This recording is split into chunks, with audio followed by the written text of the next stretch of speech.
Yeah, Skip, it's the season ended today, but we're at the the 2/3 poll because we're 25 games in. There's 72 games, so we're about a third of the way through the season. 25-8-8, the number two team, second best record in all of basketball, number two seed in the West behind the Jazz. Skip, AD has missed 4 games. AD hasn't been the offensive weapon that he was last year. He's still playing outstanding defense, but he's missed 4 games. And LeBron has had to carry a lot of the load. And you look at Embiid. Embiid has already missed 5 games. Jokic is playing unbelievable. But his team is 12-11. They're the 7th seed in the West. KD has already missed 8 games. And the Nets are 14-12. So if of the people, Joel Embiid, Jokic, Kevin Durant, Kawhi, I would say as we sit here right now, 25 games into the regular season, LeBron James is the MVP of the NBA. And I am sorry, but I cannot see that. I did tell you a year ago, once the pandemic hit and this regular season seemed to be stopped at that point, I thought LeBron had earned the right to be the MVP. And so as we went into the sort of abbreviated finish in the bubble, I gave in and said I would have voted him MVP. I do not have an MVP vote.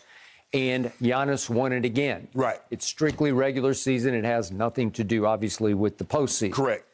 Okay. So here are my issues so far with LeBron James. I'm going to say it again because this is it's still a fairly short body of work. But included in that body of work was that 7-game stretch that I brought up here on the show. It started with the January 7th home loss to the Spurs, and it ended with a January 18th home loss to Golden State. That's 7 straight fourth quarters or overtime or overtimes in which he shot 5 of 24. That's 21%. He shot 2 of 12 from 3, that's 17%, and 10 of 15 from the free throw line, that's 67%. And over those 7 fourth quarters plus an overtime, he was a minus 14. Well, that's not MVP caliber stats. Then Cleveland happened, and obviously the right-hand man of the owner, Dan Gilbert, was sitting in the front row with very few people in the house, and he overclapped for a LeBron missed jumper at the end of the third quarter, and LeBron took it very personally, and he got mad.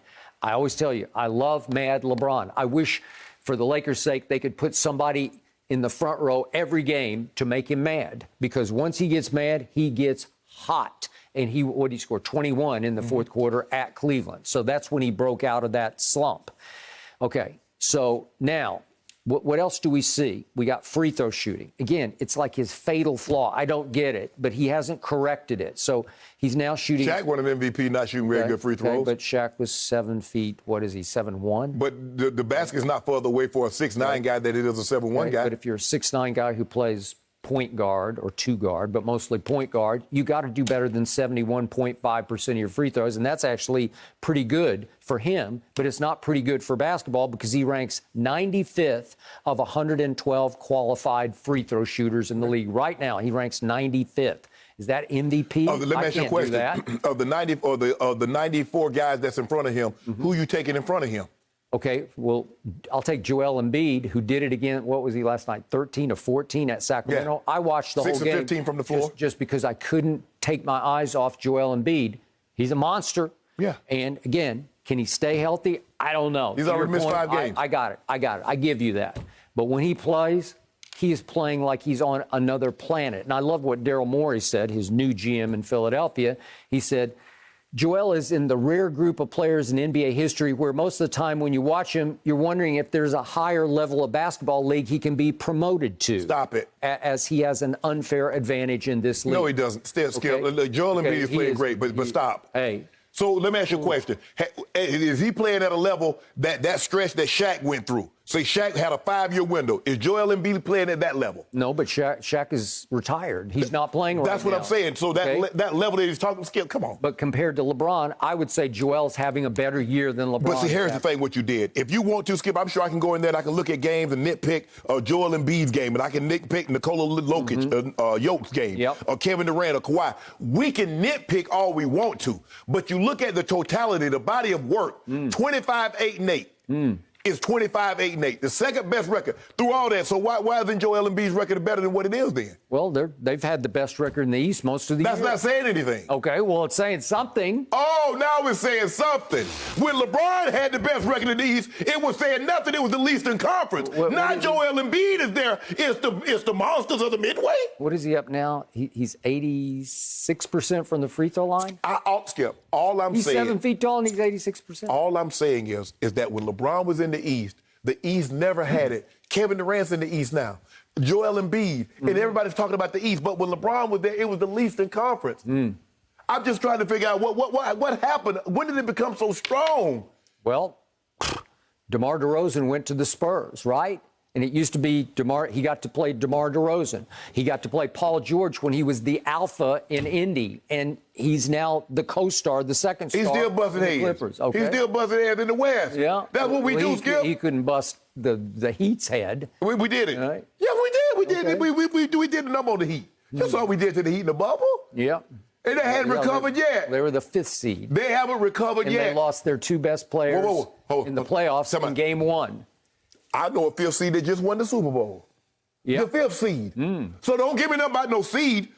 My guy is seed, mustard seed, pumpkin seed, it doesn't matter. Okay. Get him in the playoffs, it's a title. So Patrick Mahomes got to play the 5th seed, and he lost. That doesn't speak well of Patrick Mahomes. Skip, you know seed, that's just seeding. It doesn't matter. So I'm just trying to figure out, if Brady's there, if this was a historically so great, why the hell wasn't there a 5th seed?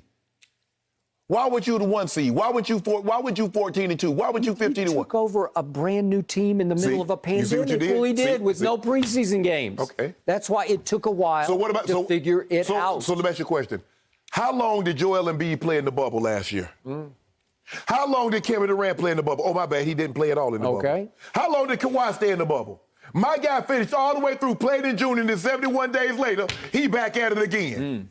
By the way, I'm glad you brought up Kevin Durant. Without COVID interfering, he'd be right in the thick of this. Yeah, Skip, we're just saying 25 games in. When it's all said and done, this thing might flip several more times. But as we speak right now, it's hard to say somebody deserves it more than LeBron James based on his body of work. I'm picking nits, but they're gigantic nits that I'm picking right now because... What's Joel Embiid shooting from the 3? Well, guess what? Back to LeBron James before we get there. Guess who is number 2 in turnovers in the NBA? The runaway MVP candidate, LeBron James. So that's never happened. Okay. Well, he's number 2 in turnovers to guess who? Luka. Guess what? If I'm not mistaken, I feel very comfortable in saying that James Harden and Russ won MVPs leading the league in turnovers. I feel very comfortable in saying that. Now, I could be wrong, but I feel very comfortable in saying it. Okay. You could be wrong. I'm not sure about that. Okay. We could check on that. We're going to check. But they won MVPs averaging triple-doubles and leading the league in scoring. And going where?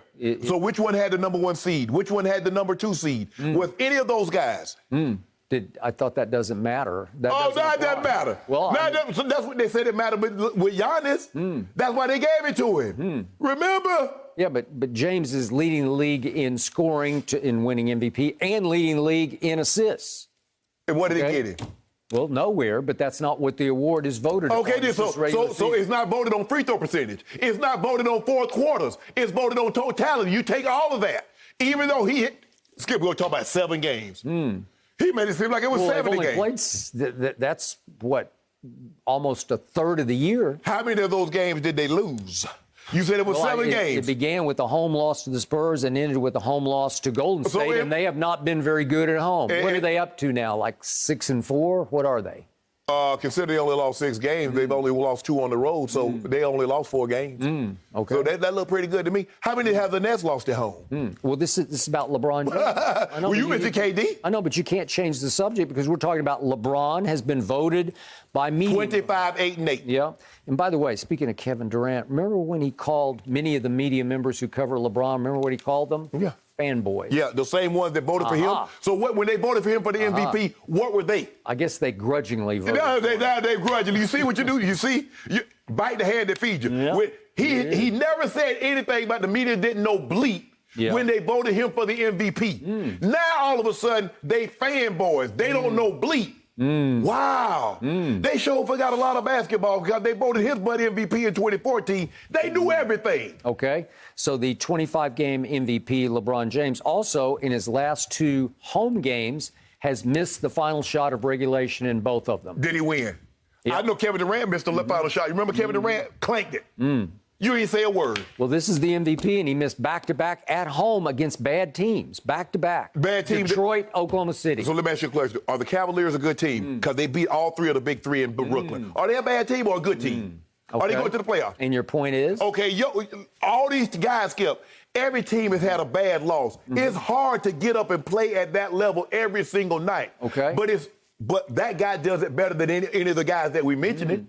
Well, he's coming off a game in which he shot 2 of 10 from 3 against Oklahoma City. Maybe he'll right that wrong tonight. I don't know. Are you right or wrong with a triple-dub? Are you right or wrong with a triple-dub? Yep. They were down by 11 points in the fourth quarter. And what did he do? Skip the last 3 minutes. Score 7. Get it tied up. Get it to overtime. And then what did he do, Skip?